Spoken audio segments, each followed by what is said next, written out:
Dorival জুনিয়রকে বরখাস্ত করার পর নতুন কোচ খুঁজছে ব্রাজিল।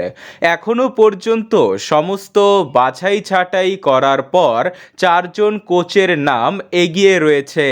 তারা হলো রিয়ালের কার্লো অ্যানচেলতি, আল হিলালের জর্জ জেসুস, আবেল ফেরেইরা ও হোসে মরিনহো। তবে সেরা 4 এই কোচের রয়েছে ক্লাবের চুক্তি, কিন্তু ব্রাজিলের প্রেসিডেন্ট এর্নালদো রদ্রিগেজ জানিয়ে দিয়েছে যে কোনো ধরনের ক্ষতিপূরণ দিতে রাজি রয়েছেন তিনি। তাই সেরা কোচই চায় ব্রাজিলের জন্য। তবে সেরা কোচকে পেতে হলে গুনতে হবে মোটা অঙ্কের পারিশ্রমিক। স্প্যানিশ গণমাধ্যম মার্কার তথ্য অনুসারে আর্সেনালের কাছে হারার পরে বিদায় ঘণ্টা বেজে গেছে কার্লো অ্যানচেলতির।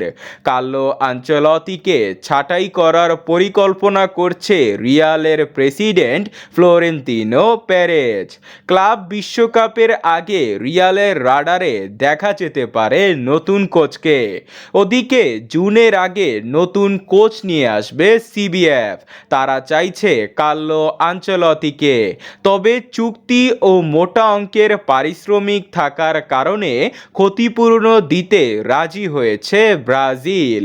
তবে রিয়াল যদি আনচেলতিকে ছেড়ে দেয় তাহলে কোনো ক্ষতিপূরণ ছাড়া আনচেলতিকে পেয়ে যাবে সেলেসাওরা। কারণ আবেল ফেরেইরা, হোসে মরিনহো ও জর্জ জেসুসকে পেতে হলে তাদের কন্ট্যাক্ট সহ মোটা অঙ্কের জরিমানা দিতে হবে ব্রাজিলকে।